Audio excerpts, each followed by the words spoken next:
Hello, everybody. Just gonna wait for hopefully Ruby to um, hop on. There she is. How's everybody doing today? Happy Friday. I want to talk about some things today. Started a little later than we wanted to because I had to drive a very long distance to get to where I wanted to be because I have a client competing tomorrow.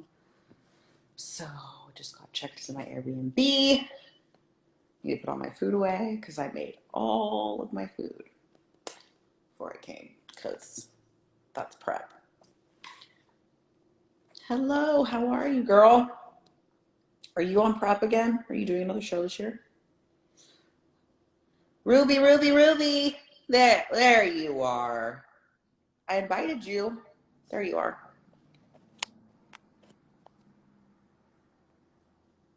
It's not letting me accept you. Why is it not letting me accept you? Can you it says you're unable to join. Try again. I don't know what's going on. I don't like technology, you guys. It's way too difficult. It's not letting me accept you. Hi. Oh, there you are. Oh my God. I was like, it's not letting me accept her. It the blue square was there. That's so. How long have you been talking for? I don't know. A few minutes. Morgan, what show are you doing? When are you competing? Sorry, I was having a, verbal text conversation with someone. Do that, and I'm going to open up this group and go live in here as well. Okay. And we're going to talk about that. What? What was I going to talk about? What? We are going to be. So I'm just about to make this thing go live. So something that is coming up a lot lately are questions on freaking carb sensitivity. And there is so much misunderstanding on what carb sensitivity is. Yep. So I'm waiting for this to actually start. Go live. There we go. Go live. Well, I feel like it's a conversation topic that happens all the time. That's always a topic of conversation. It's just because we're so conditioned to believe that carbs are bad. So it's unfortunate that people think, oh, I just need a low carb diet. No, you don't. No, you don't. Yeah. So a lot of people blame carbs because something that a lot of people don't realize with carbs is that they hold water. Every 1 gram of carb holds 3 grams of water. So every time you eat a gram of carbs, you have an extra 4 grams in you. And not only do carbs have water with it, but your muscles also absorb the carbs, and then your muscles hold water. So if you're feeling watery or full, it's because that's what carbs do. And then it's for example, when I had to do a water cut for my job, I had to cut out my carbs to drop water weight. I dropped close to a kilo overnight because my carbs went from 300 and something to 100 and something. Yep. So that in itself had me lose that water weight. Mm-hmm. That's what carbs do. But something also that conditions us to react to foods in certain ways are our prior exposure to them and the beliefs that we created around them. And if we've had a bad traumatic experience around certain types of food, it's going to create an aversion in our mind. Like, oh no, this is my body's reacting to this food in this certain way. And then it creates a response in your body anyway, because stress in itself, in its system, stress in your system creates a sympathetic response. And in doing that, your gut, we spoke about this on episode 1, your gut starts to, the gaps in your gut, I don't want to say leaky gut, so I'm explaining it without saying leaky gut. So your gut is like this. It has the little teeth inside of it. When you're stressed out, they start to separate because your body wants to absorb more nutrients. But in doing that, things go into your bloodstream that aren't supposed to be there, causing an inflammatory response. Was it the food? Was it the chicken? Was it the egg? Was it the food? Was it your mindset? You decide. Because I used to, my coach actually was lactose intolerant once until he realized where his issues with lactose were stemming from, and it was a traumatic experience with his mother, to the point where he worked through that traumatic experience, and now he actually is able to eat Ben and Jerry's ice cream, which he loves. So there's an example there. But there are actual in uni we learned from a study with the way that your body creates enzymes, and there's enzymes that break down lactose, which is lactose intolerant.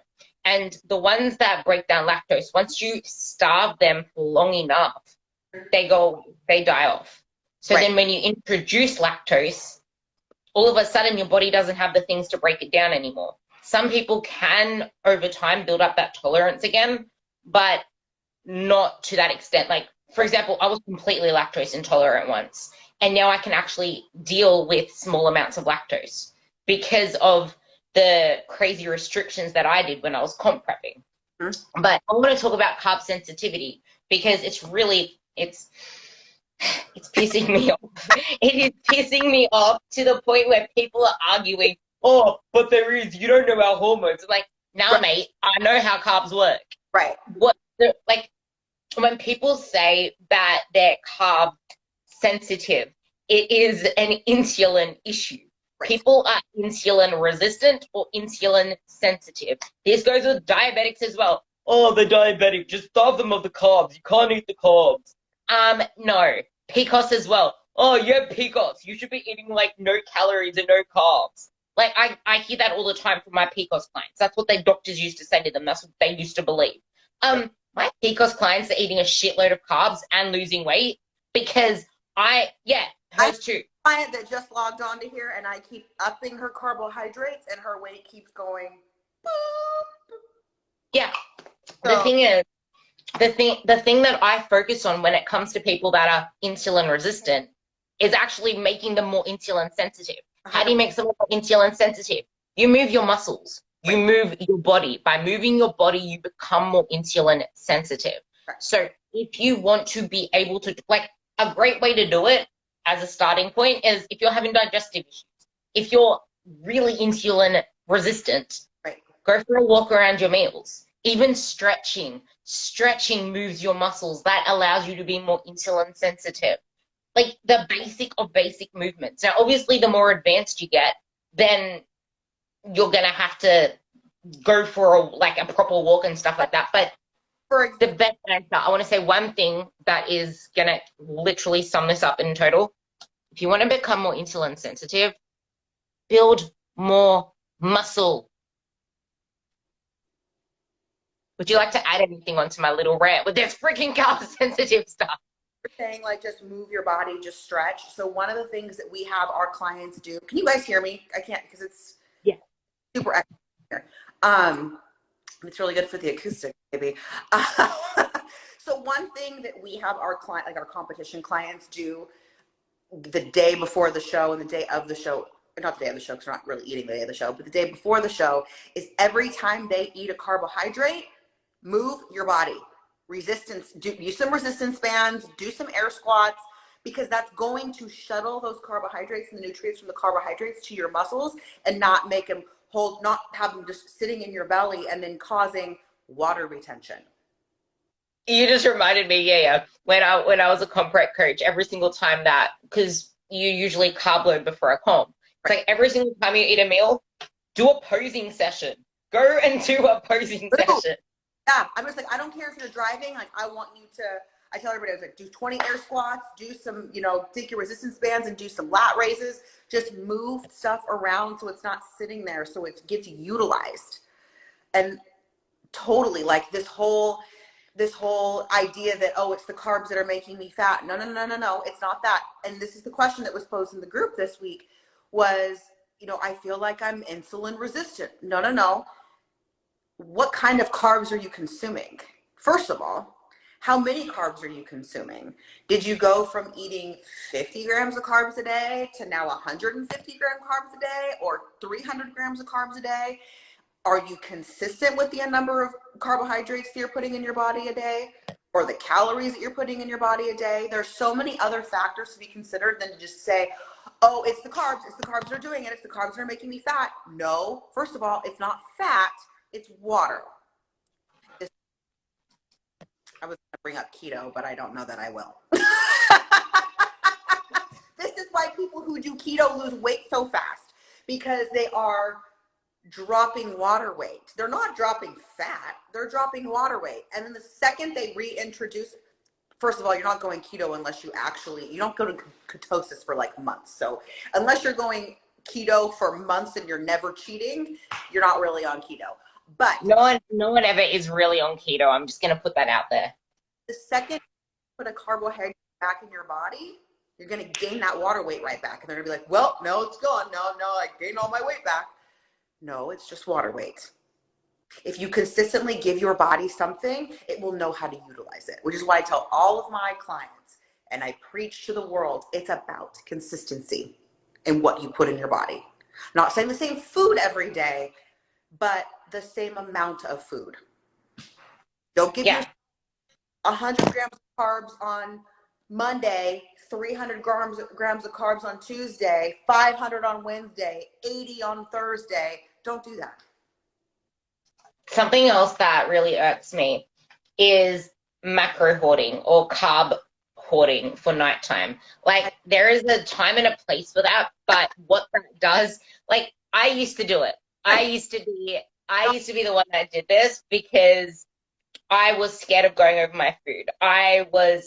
People like hearing our stories. I was freaking scared of going over my food. I was scared of putting on more weight. So I had to make sure that I hardly ate during the day and then ate all my food at night.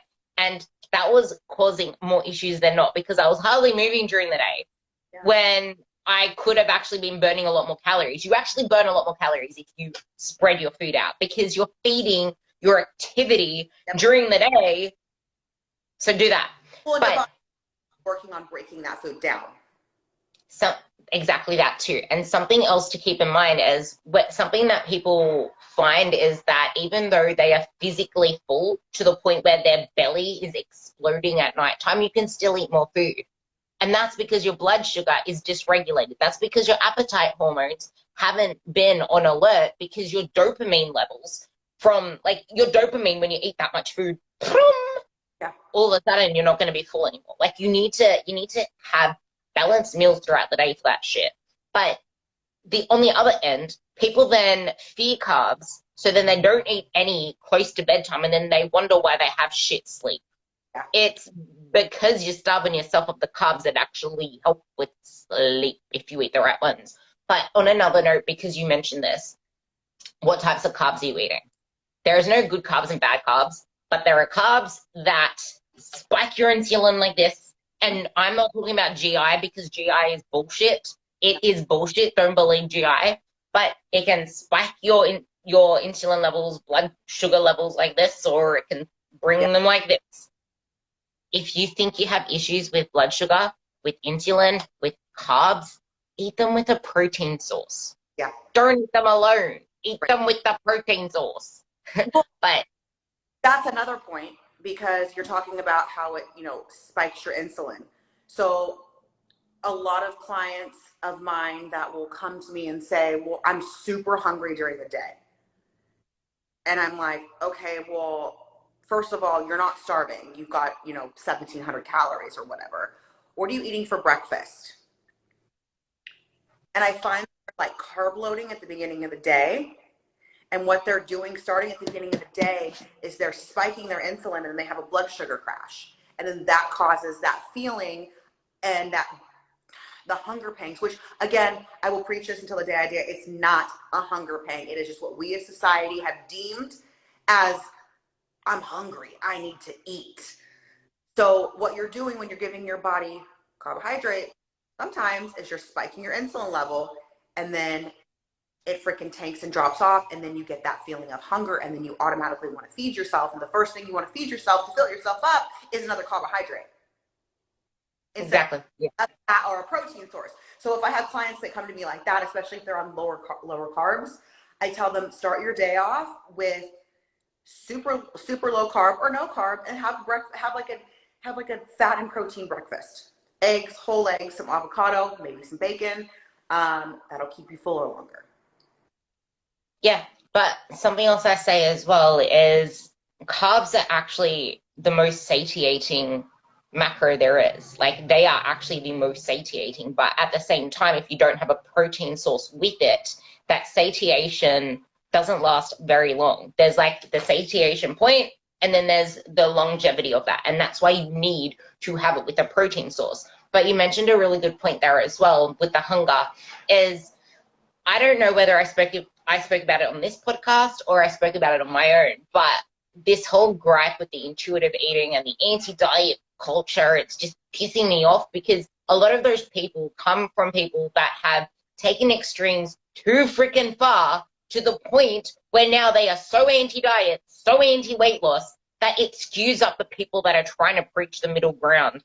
Hello, me, hello, her. Like, we don't want you so focused. We don't want you to focus on the weight. We don't want you to focus on that stuff, but we still want to help you there. But then there are these people saying, you don't need to lose weight. No, you should love yourself as you are. No. Love yourself. I did a reel on that. Like, oh my God. Positivity. I'm like, I'm sorry. I'm going to say it. I'm going to say it. I'm going to say it. I'm probably going to lose followers for saying this. I don't care because I'm with you. You're fat. It's not healthy. Stop with the body positivity bullshit. You're not confident. You're not happy. You're unhappy. You don't feel good. Yeah, but here's the other thing with body image is, like, it's not that you're fat. It's that you have a shitload of body fat on you. I know what you're trying to say. But the thing is, you're never going to get to the body that you enjoy by hating yourself there. That is the thing. And if all you focus on is the body fat that you have on your body, you are not going to see any results whatsoever because you are so focused on everything that you don't want to be and all the things that you want to avoid. We said this on the last podcast, all the things that you don't want to be, that you're stopping yourself moving forward because any single little thing that isn't 100%, oh, I'm a failure. Oh, I'm not good enough. But you sabotage yourself on the way there. So you need to love where you are at right now to want better for yourself. Yes, you're sabotaging yourself. What is self-compassion? Self-compassion is putting yourself first. Self-compassion does not exist on its own. Self-compassion comes with discipline. Discipline does not coexist on its own because that's toxic as well. Discipline comes with self-compassion because you need to be vulnerable with knowing when you need to be kind to yourself. But on that note as well with the hunger, like the reason I went into the whole anti-diet thing as well is because it's not just that. It's when you do stupid shit that now, because this was me for a very long time until I healed my relationship with food and healed my relationship with my body, I feared hunger. Hunger was something that I feared. I was always like eating them. I still do it because I freaking love food. So I eat like bowls this big. I love big meals. But I chose to eat 3,000 calories in 4 meals, maybe a snack. I chose to fit them into 4 meals because I love big meals. So do I. I need more bites. I need more bites. Yeah. Oh, that's the other thing as well with the hunger issue as well. The more frequently you eat, the more frequently you're going to open up the digestive enzymes in your body, which then start to create a hunger response. So if you want to minimize your hunger, have bigger meals. If you're having a 300 calorie dish, that is a freaking snack. That is not a meal. You're going to be hungry again in an hour, 30 minutes. Your meal should be between 300 to 500 calories minimum. Like that is a meal, 300 to 500. And like snacks are different. Snacks you can have under that. Obviously, that's called a snack. That's not called a meal. But still pair it with protein if you want the sustained effect. But I want to go back to that conversation before I let you roll off of this. They get to a point where they become so detached and so anti-diet that now they fear hunger. Now they overconsume things. They take things to the other extreme where now they're scared to diet. As soon as they feel hunger, they're like, no, I'm just going to eat whatever. I'm just going to keep eating because I feel satisfied. I feel not hungry. Hunger is not an emergency, and it isn't even a physiological response half the time. It's a thing here too. Yes. I Like tell that. feeling that you get, that hunger pang, is your body burning energy, your body burning fat. So long as you're still in your macros, sure, eat. But if you're then going over your macros to satiate that feeling that you're having, or to quiet that feeling that you're having, you're now going over your macros, and now your body is, the energy that your body was using to burn fat is now being used to burn the food and to break down the food that you just gave it. Yeah. So you're prolonging the process, which then doesn't work. Yeah. And another thing as well, going off the hunger thing, it isn't just because it's burning fat doesn't mean you're in a calorie deficit at the same time, because you can still get hungry in a calorie surplus. Like I said, hunger is such a dynamic thing. It is, we are conditioned in a social, biological, environmental, social, I'll say social about 10 times environment. Like I could be so stuffed full. This actually happened the other day. I was so stuffed full. And then I can't remember what I smelled, but I smelled something so freaking delicious. All of a sudden I'm hungry again. I'm like, I just ate the biggest freaking meal. And how is it that this smell is making me hungry right now? It's like when you go out to dinner and you just ate like an appetizer and a salad and your steak meal, and then they come out with a dessert tray and you're like, oh, but I definitely have a reserve for that chocolate cake right there. Just like Oh, that. that's a dessert stomach. No one counts those calories. No, it's like birthday count. But I don't know what it feels like to be stuffed right now. I really would like to remember what that feeling feels like. This will actually be a really good one for when you're deeper into your prep, because like this lifestyle is not sustainable, what she's doing. And the thing is, Nope. she knows this stuff. She knows this stuff. She's not going to live there forever.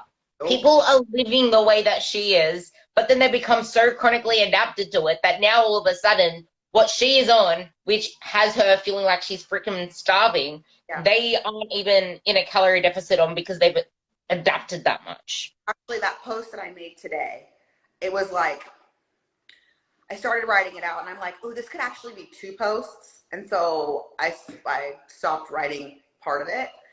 But on that, when you said like a lot of people, live on this calorie deficit, part of this post that I wanted to write was like, it's so empowering to see women who are so confident within themselves or a process, or even if they're not confident, if they just have the mindset that it's going to be okay for them to step outside of a caloric deficit and into a surplus in order to put on more muscle, in order to maybe get a little soft for a second, in order to feel better, or in order to reach some other physique goal, or just being happy. Like, that's empowering. Like, we need to stop living in this, I need to starve myself in order to be attractive to people or to feel good about myself. No, you don't. Because I'll be real, I actually like how I look better when I weigh a little bit more. Like, I'm like, okay, I could stay here and be happy. Or I could gain weight back and be happy. Because it's not like, prep life is not sustainable. Shit, you know what? I know that I don't look good when I'm on prep. I know that I don't. But, wait. But other people think you do. That's the thing. Like, it's the toxic mindset to what we're led to believe. Looks good, feels good, blah, blah, blah. And because we know this now after years of going through this. And I wanted to relate to myself there too, because I remember when I was going through my prep phases where I was as lean as a freaking goddamn, I don't even know what to relate to it as. But I still felt like I was getting fat and fluffy because I was not at my stage weight. It skews your whole perception of anything. But the thing is, I still felt like I was gaining too much fat and I was still lean. But the thing is, now when I look back on it, I'm like, yep. How the fuck? Like, how the fuck did I think that was attractive? How? I mean, I look at my face gets all gone. I look dead. Prep that face. But then on the other extreme, we aren't against being lean. We aren't against living a lean lifestyle. Like we love living the leaner, healthier lifestyle, but this is the healthy way. This is the way you maintain it. This is the way where You're actually eating a lot of food. You're loving yourself. You're training to get stronger. You're building the body. Yep. It is a process. It's a journey. And that's why you don't just stop using coaches for just weight loss, because weight loss is 15% of the equation. It's 15% of the equation. 15. Because what happens if we have to stop pushing down that dial? Because now we need to work on your health and your blood pressure or your cholesterol or something. Because if we don't work on that, then weight loss isn't going to happen. Muscle building isn't going to happen, because you can't build muscle or lose fat properly if your sleep shit, if your hormones are shit, if your blood glucose levels are shit, if your blood pressure is shit. Right. Absolutely. That was a good rant. Speaking of, this leads us into the topic that you wanted to talk about. And that's, what do you look for when you're hiring a coach? Versus a trainer versus a coach. Coach, what are you looking for? So it came up at the end of our podcast last week about, there's so much garbage out there and so much misinformation that when you're looking for a coach, or when when we're having a conversation with someone, we feel like we have to oversell ourselves in order to show value. And that's because these people's minds, your guys' minds, have been just trashed with garbage. In these fad diets and these 20-year-old Instagram influencers who are eating macaroni and grilled cheese and hamburgers and sandwiches and these beautiful salads and whatever every day, and say, it's okay, you can have ice cream every single day and look just like me. No, you guys, it's not real. That actually pisses me off so much. That pisses me off. Because they're young, it changes. You can get away with so much more when you're younger. So much. But here's the thing, and this is something that I saw, it was probably 18 months ago, and I think about it all of the time. There was this girl, she probably had, I don't know, like 50,000 followers or something, and she was a coach, and she made this reel about what she looked like throughout the day. And it was the progression of her bloat throughout the day. By the end of the day, I shit you not, this girl looked like 8 months pregnant. And she goes, this is totally normal. It's totally okay. Like, you're not alone. Like, everybody looks like this. And I'm like, no, they don't. That's unhealthy. And I shared it to my stories, and I said, if this is you and you are listening to this garbage Instagram crap, you're just as messed up, and it's messing people up. And we need to repair this thought process. It's loaded like that, and you have your coach saying that's okay. Fire your coach, because your coach isn't looking at your food logs, or saying, well, what's the problem? Maybe there's a gluten intolerance. Maybe there's this, there's that. Like, there's something wrong. And then if any of my clients were to have excessive bloat every single day for a prolonged period of time, they'd probably fire me.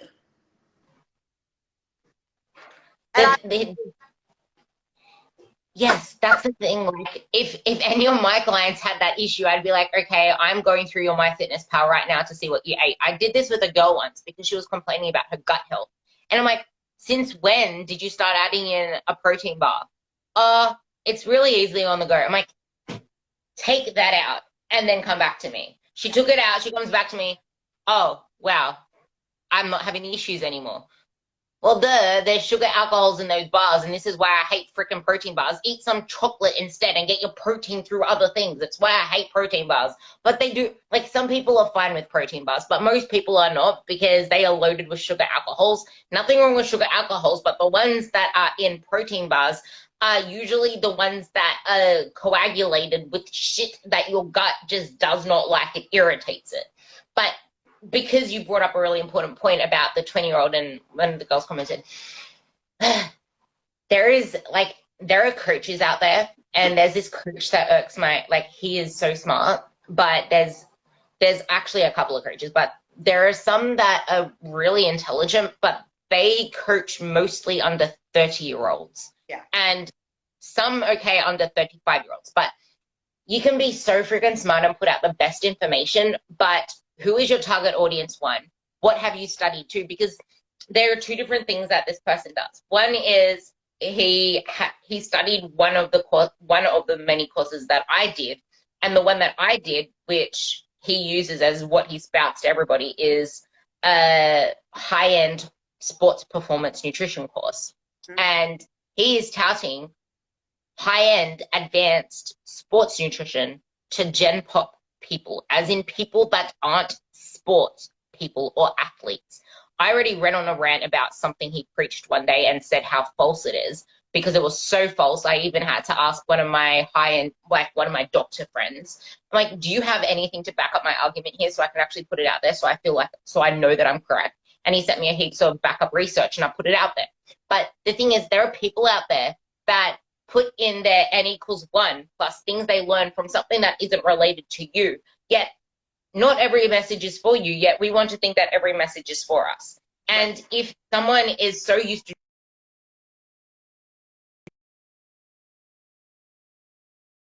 someone who's been chronically dieting for years in their life, has been in this cycle for years in their life, like something else when you're younger is you don't have the same responsibilities as an adult. I already spoke about what stress does. You also probably have better sleep. You also have less responsibilities. Right. You're probably also moving more a lot in the day. I don't care if you're smashing yourself in your gym workouts now, because that has nothing to do with how much energy you burn in a day. Right. Because I could be burning, I don't freaking know, I'm just putting numbers out there. I could be burning 300. Anyone who says they burn more than 500 calories in a workout, they're wrong. You cannot burn more than like 350, 400 max in an hour's workout. Pet peeves when I see people post like their Apple Watch stats on Instagram, like crush that leg workout, and it's like 1,000 calories burned. I'm like, there's no way you just burned 1,000 calories. Like, no, in an hour did you burn 1,000 calories? Like, I can't remember. I have to pull out my studies from when I was studying, but I'm pretty sure the maximum that you can burn in a minute is literally like the maximum. If you're going full balls to the wall, the maximum was about 9 or 10 calories. So in it, please find that, please. And I'm gonna post. Yeah, it's like the most. Wait, no. Sorry, it was 5. It was something like that, because what it worked out to be in an hour was you can only literally burn like 500 to 600 maximum if you're going full balls to the wall. But here's the catch. Here's the catch, everybody. Here's the catch. Catching. This is literally in 60 minutes. What do you do in the gym? Oh, I'm training this hard out set. Okay, cool. Now I'm working out my thumbs. Oh, now I'm training this hard out set. Okay, now it's rest. You don't work out for the whole freaking 60 minutes, bro.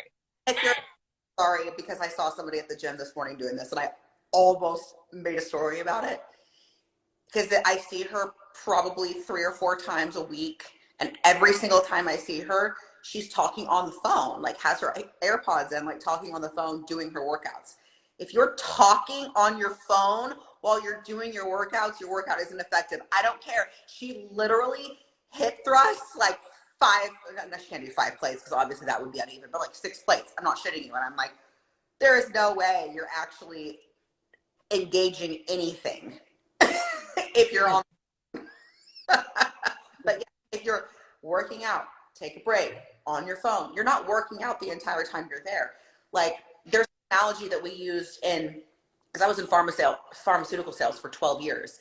And there was this like piece of data that we had, that it was like, you spend 8 hours a day driving, X amount of hours a day waiting in the waiting room, and you actually only spend 7 minutes of your day on average in front of a doctor talking to them. So you're actually only working 7 minutes a day. Make those 7 minutes count. The same thing applies to working out. When you are doing your reps, make sure that every rep counts.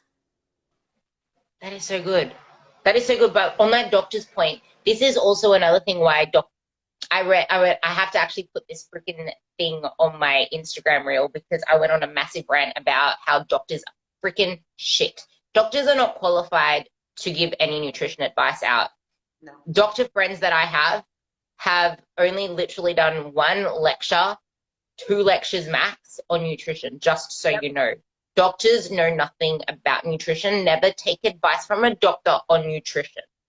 Always, they're called a general practitioner for a friggin' reason. Like, go to them and get a referral to a specialist. Stop seeing them for your weight loss issues. Because the best they can do is, like you said, give you a pharmaceutical based off 7 minutes of sitting in their office. Yeah. And this is also the gripe that I have with dietitians.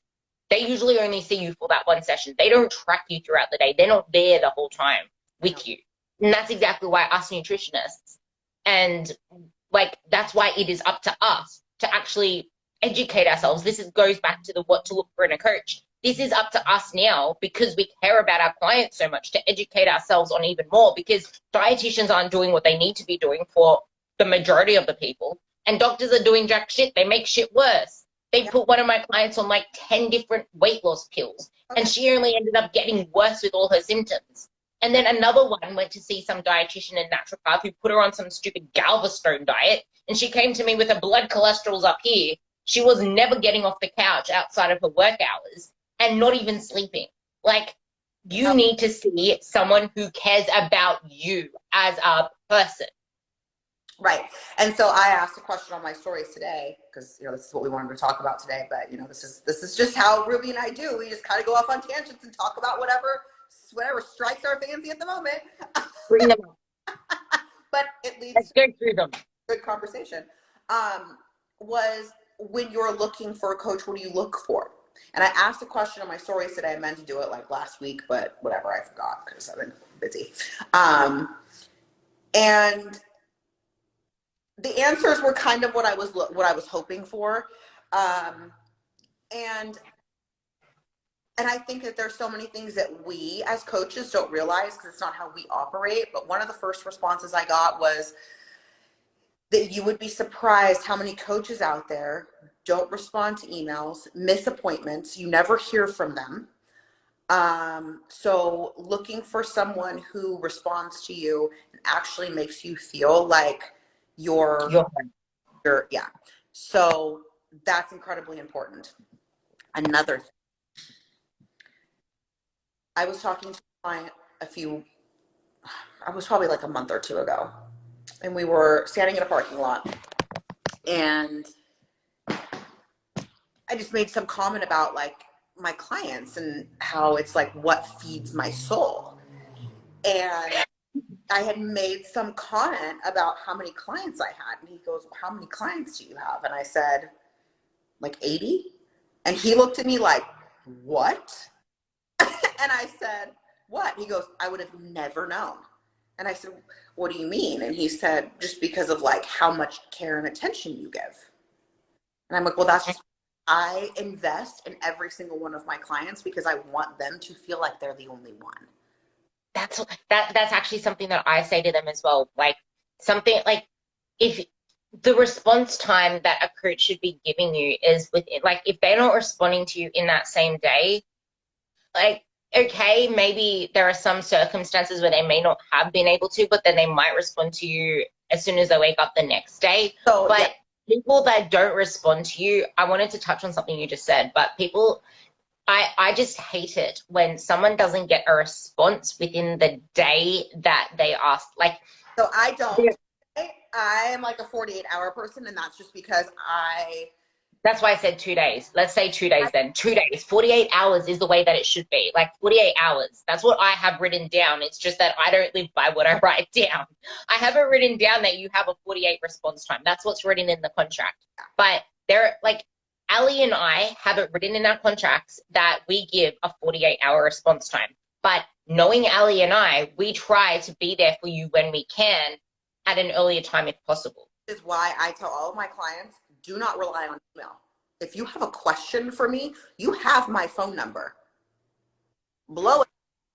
Because oftentimes, like, I get so many emails in a day, and half of the time I get a response to my check-in emails from clients, there's no questions.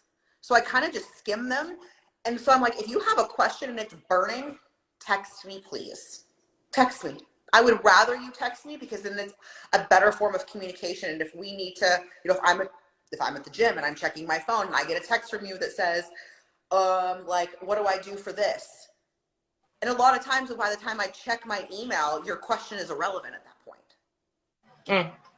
So That's what I say as well. Me a text. You're going to get a faster response if you shoot me a text. Always. So yeah. So other things that, people said were things like, someone who's compassionate, someone who's walking the walk, someone who does the same thing that you're trying to do, someone that has a history of working well with clients. And what's the word I'm looking for? Yeah, I know what you're trying to say. So, yeah, like, you can be as smart as you freaking want, but if you aren't coachable, but clients need to be coachable, but coaches need to be clientable. That is what I'm calling it. Clientable. Yep. We made a new word. It's a Beauty and Brains word. We are clientable, you are coachable.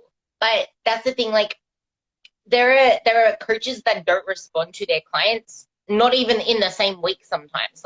That's why there are minimums to get back to you, which obviously is the 48 hours, which is usually like any business would do.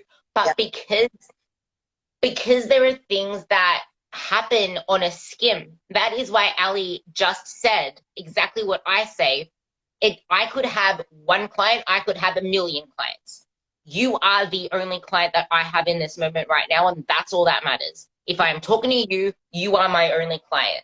Yep. So you matter in this conversation. That is why we have boundaries set on our business.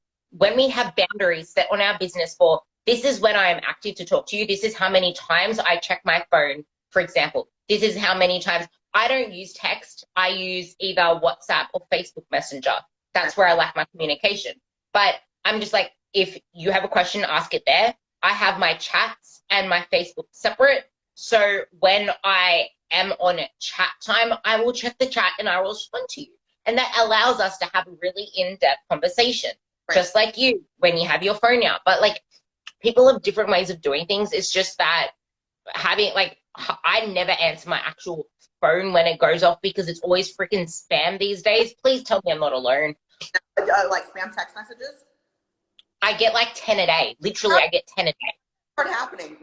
I'm like, I didn't even give you my phone number.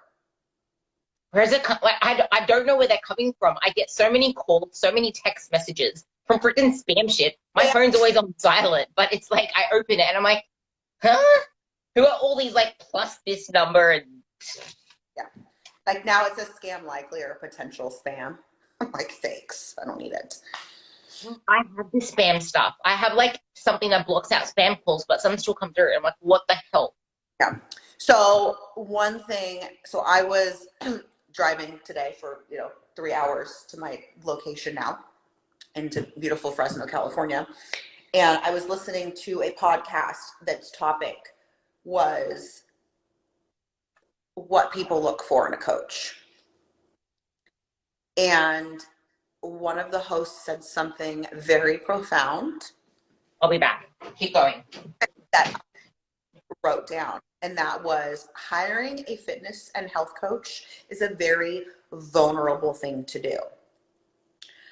So you need to create a connection with each of your clients so that they feel comfortable sharing things with you, because they're also sending you half-naked pictures once a week. So my goal with all of my clients is to make sure that we create a very safe space. And it's not just a safe space about their nutrition. It's about whatever things they're going through in their personal life, because those are all things that are important. And I also share a lot of my personal things with my clients because that helps them feel more comfortable with me. Oh, you're going through that? Guess what? I'm going through that too. Or I went through that too, and this is how I went through it. I have a couple of clients right now that are going through divorces, and I share with them what my experience was when I was going through a divorce. I didn't read that Oh, look, she's one of my girls. Yeah. So I want to expand on this because because I feel like crying because it's such a major thing. Like, it's not about the food. It has never, ever, ever in man's kind ever been about the food. And if it was as simple as eat this, don't eat that, then we would all have Jennifer Hawkins bodies. That's all I can think of. I don't know whether you know Jennifer Hawkins. She's like an Australian model, but we'll all have not Lorna Jane, Lara Croft. We'll all have Lara Croft bodies, but we don't. It's so much deeper than that. Like, your relationship with food is a reflection of your conditioning of the past, trauma, the way that you feel about yourself. And you, like, body image has nothing to do with what your body looks like, because my body was at a stage where it looked really freaking good once, but I hated it to oblivion. I hated it. Like, body image is not a reflection of what your body physically looks like. It is a growth thing. You grow, you progress. This is why coaches aren't just for weight loss for this reason. Your relationship with food is not something that can just flick an on and off switch. It's something that you develop over time.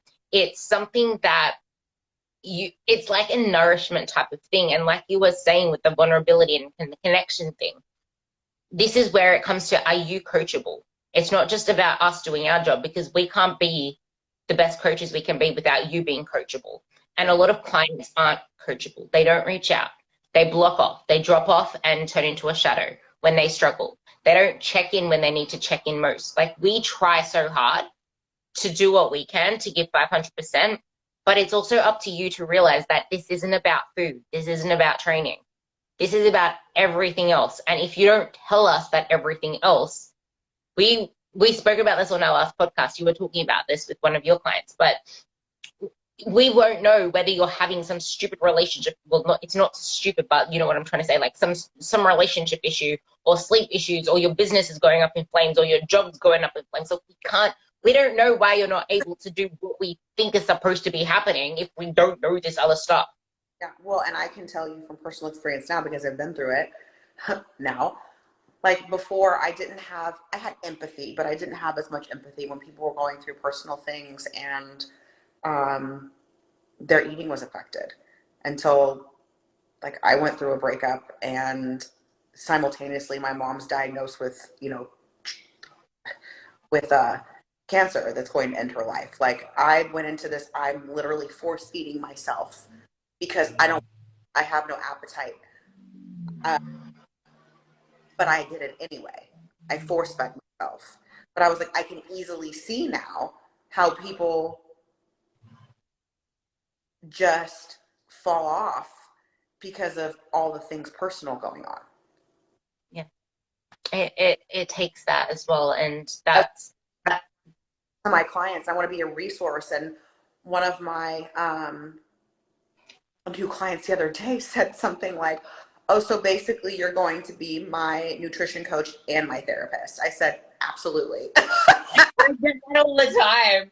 I get that all the time. One of my clients said to me, why doesn't your certificate have therapist on it right now? And I'm like, I don't know, but I feel like that's my main job at the moment. Like, literally my main job right now is a therapist. I like not enough hours of therapy to That's what it is. To get my certificate as well. But I think that's the meaning of coach, though. Like, the fact that my clients can feel confident in sharing these things with me says a lot, because it means that I'm doing my job effectively. And like I said, what's also incredibly rewarding for me is when my clients say, how are you? Like, how are you feeling? Because I've opened up to them about things that I've gone through or I'm going through or whatever. And they care as much about me as I care about them. It creates this incredible relationship that we both want the best for each other. I love that. I love that. It's kind of weird. It's like, I'm cool, but we're talking about you right now. So let's talk about you. A lot of clients reflected off on, like, how are you? I'm like, I'm good, but we're talking about you right now. This is about you, not about me. Like, but that's also the other thing. Like, as you grow through the process, you become a lot more better at managing your emotions because I Yeah. said, Oh, did you hear that? okay. Yeah, but I live in a very busy area, but that's the thing when it comes to where you are in the moment right now because it takes time. You this is like that roadmap, the Google Maps thing that you mentioned as well. Like there are roundabouts and there are speed bumps, but you can't get to the other side unless you go through it. You will never get over it completely. You need to go through it. And you will always have old things come back up. You'll always have old emotions. You will always struggle with the same things. But it's just that instead of it being this big freaking mole, it's now just like a little freckle that you just recognize that it's there and it's just there. Like, okay, I know you're here, like me right now, because I'm on the other end of the spectrum where it's just like I'm not force feeding because I love food so much. I will never force feed food. I force feed food. I'm not Force. and that's what that was. Force. I would never. That's it. I would never actually need to force feed my food, even though I'm physically not even full. I mean, I'm not even hungry because I'm eating so much food, but it's like I love the food, but it's uncomfortable in the way that I'm eating way more than my comfort zone to grow. And yes, that still is something I've always struggled with, but it's something that I am going through and I'm doing because now I've been through it. It's like I know that I feel like an Oompa Loompa in the gym. Feelings are not facts. I feel bigger, but I'm not bigger physically. It's just a feeling that I realize is not me. Like, I am not. I am growing. I am not. And yes, and this is a thing that I said to myself. I'm going to repeat it here as well because it's so important. I trust my body now. I trust myself. And I know that I trust my work. It's not about just trusting the process. It's trusting yourself, trusting your body, and going through the experience of it all. That this is the biggest.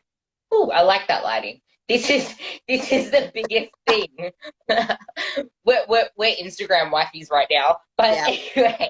Hey babe, you look really nice.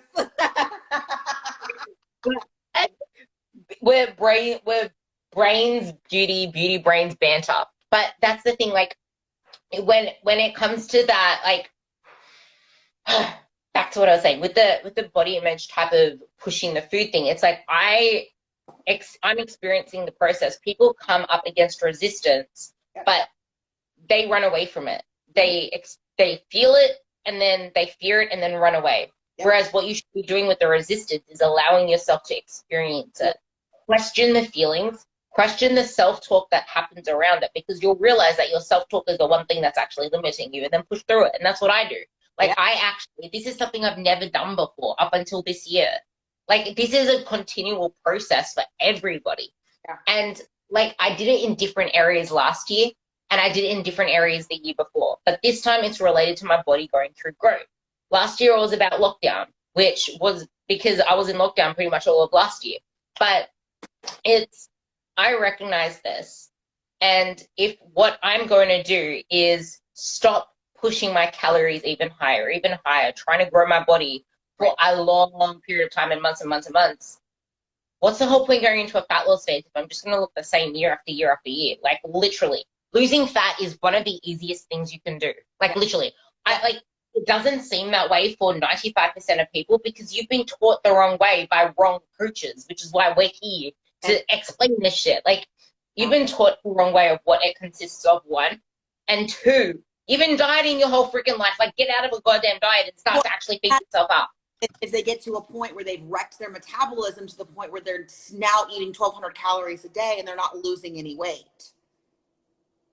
Oh, there's another point I want to add on that as well, because your metabolism is not static. It is dynamic, which is why if you are eating 1,200 calories a day, it is because your body, like, even if you're having binges, you may not be eating 1,200 calories every single day. You might be snacking and overeating some other days, but the thing is your metabolism is still set at 1,200.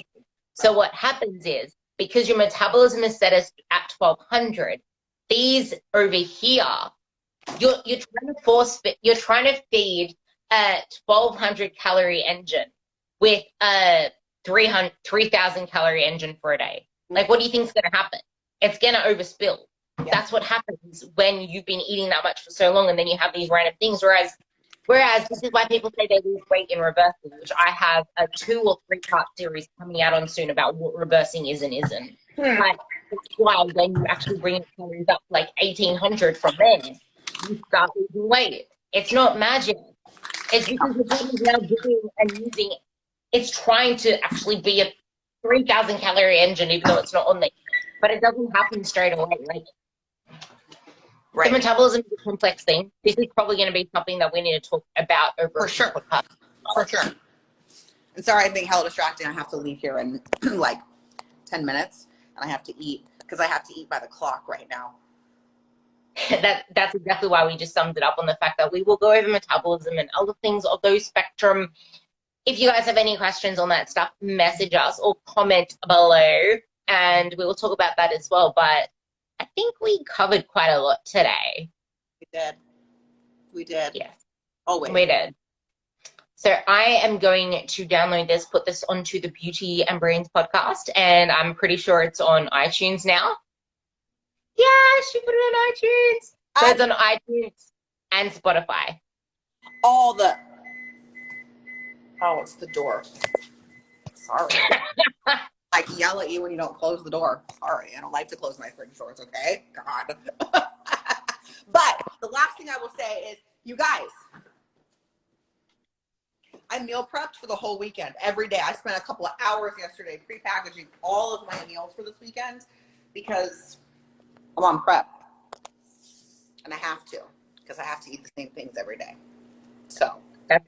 That's the thing, like, your flexibility when you're dieting doesn't exist. Yep. Yeah. Which is exactly why you should not be living in a calorie deficit. If you think that, like, the only reason people think this is so hard is because they live their life trying to do that shit without actually doing that shit. Like, there is so much more flexibility around maintenance, around doing these health things. Like, that's only because she's on prep.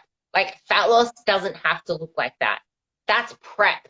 The other thing that I was going to say, and I was going to say this earlier, is if your goal is to, if your goal is to just live healthier and your goal is not to compete, you should not be on a meal plan. If you have a coach who's putting you on a meal plan and you're just a lifestyle client, get yourself a new coach. There's no reason why you should be on a meal plan.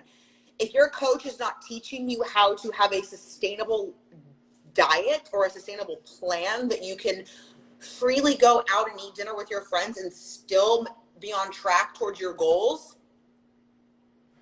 what's the point? Yeah, this is why when my clients say that they have a meal plan, because I give all my clients a template, a meal plan template. So they get, like, depending on where they're at, this is something that people need to realize as well, because people start at different points where they don't actually want to track their food. So they get a flexible meal plan template. But that's the thing. It's a template, and you're supposed to learn through the process. And it's a levels thing. Like, if you don't yet understand the way that food works, then it makes sense to have to follow a meal plan as closely as you can until you learn how food is. But then you need to learn how to be flexible. You need to learn how to substitute things out, because some people aren't ready to do that shit without a plan first. For me, I don't ever give my clients a meal plan. If they say, can you write me a meal plan? Absolutely not. Because you're never if I give you a meal plan and then you try to figure it out around that. What's going to happen is 9 times out of 10, you're going to fall off that meal plan and then never check in with me ever again. So I never, ever give my clients a meal plan. I'll say, like, we'll work together. And the first thing I tell them is, my recommendation to you is that you sit down the night before or the morning of and you plan your day out the first week or so you can figure out how macros work and how things work in. And I can help you if you want to text me and we can talk, or if you want to meet for coffee, I'll 100% help you. But I'm not going to write your meal plan for you, because you're going to fall off of it and you're going to think that I'm a bad coach. This is why, this is why if someone says to me, this is something I really want to say. If someone says to me, do you do one-off meal plans? My answer is fuck no. I do write meal plans and I will give you the plan, but it is not a meal plan. It is nutrition coaching. You get like, because I don't coach athletes. I don't coach competitors only. So it's really important for me to actually give my clients meal plan templates. But the thing is, if you like, don't ever see it as a plan that you fall on and off on. That pisses me off. It is a template that you can be flexible with. It is something that you need to learn how to be flexible with. Maybe just maybe you need to be a lot more strict and follow it a lot more closer to start with if you literally have no idea how to do things. But if you need to ask questions, you need to learn how to play with things along the line. Like there are some people that may just have to follow a structure for like a month before they're ready for that. But never, ever, ever go to a coach expecting just a plan. And please never think a macro coach is a coach. I'm just going to give you macros and leave it at that. Thank you. Goodbye. Where's the education? Like, for example, Ali, she gives macros. She teaches you how to actually eat. Someone that you just pay for a macro check and then pay them as a macro coach to be like, okay, increase your macros here. And then you look at their food diary and it's literally full of Pop-Tarts and bloody cereal. Like, explain the difference between a macro coach and a macro coach. Right. So the last thing I'll say is I was talking to a potential new client on Monday. She wants to compete.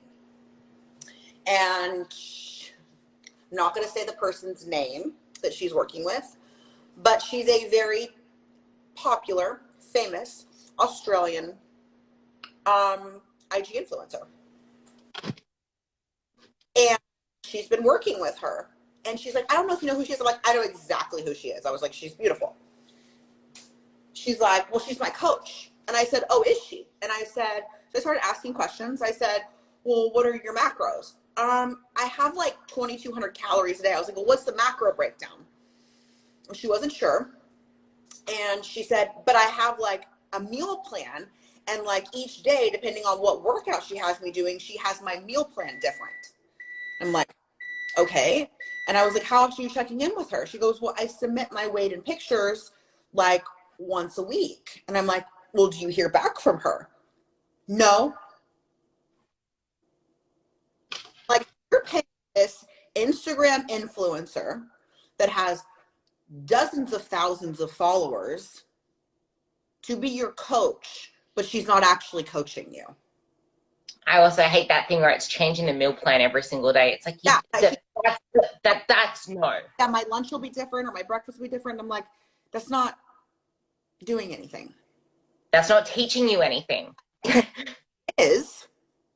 People listen and people buy and people spend money because it's got change.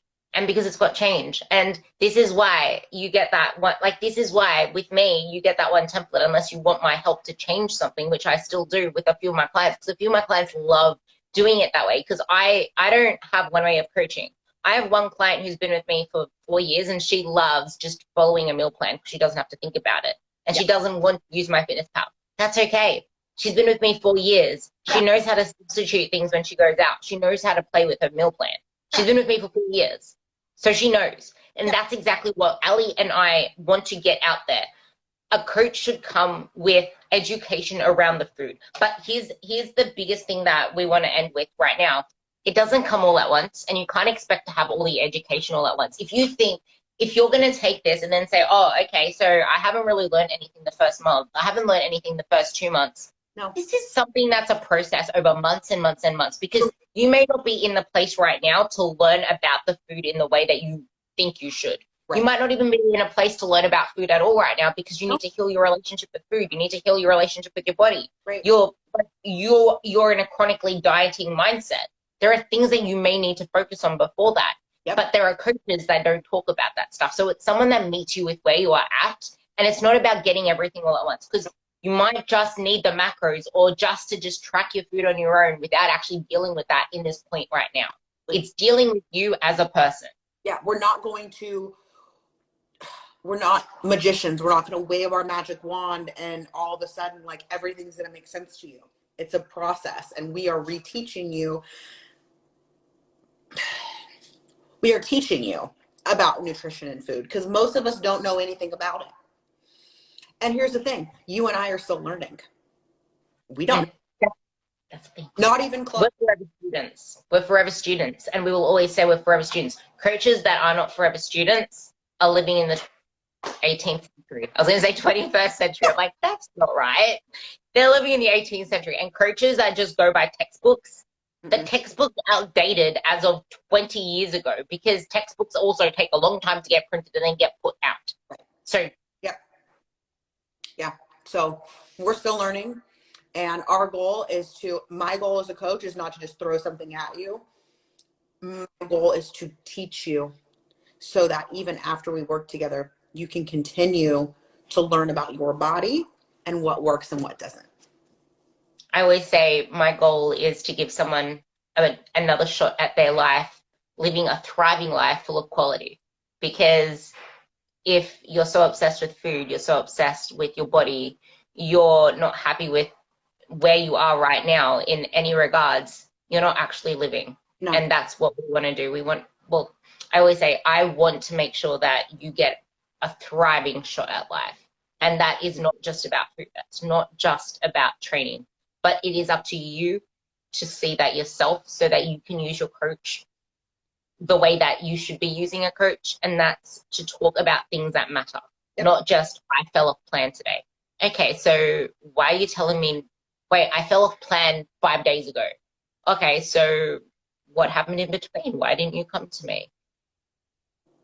I tell everybody, don't wait until check-in. If you have something that doesn't feel good or whatever, immediately text me. Immediately let me know. Because if we adjust something, then we'll adjust it. You just got that real song in my head. You know that real audio? The real audio that goes, wait, you were just saying it and now I forgot what you were saying. Don't wait until check-in. Immediately no, immediately no, immediately no. You know the real audio that says that? No, show me. It's so good. It's like immediately no, immediately no. But yeah. Anyway, Ali and I will be back here next week. We alter between her time, 4 p.m. and 5 p.m. and my time, 9 a.m., 10 a.m. So. Yes. All right. I'm going to eat my Brussels sprouts and my sweet potatoes and my chicken. And I'm going to go to check-in and see all the people get Oompa Loompa tanned and be slightly jealous. There's something about the smell of tanner that makes me like have FOMO. Really? I've always hated it. I think mine was just the torture of it because, yeah. So, I love you, Teresa. I'm hugging you from over here. I'm hugging you. Yeah. I'm hugging you too. United. Bye, my IG wifey. Have a good weekend. Bye.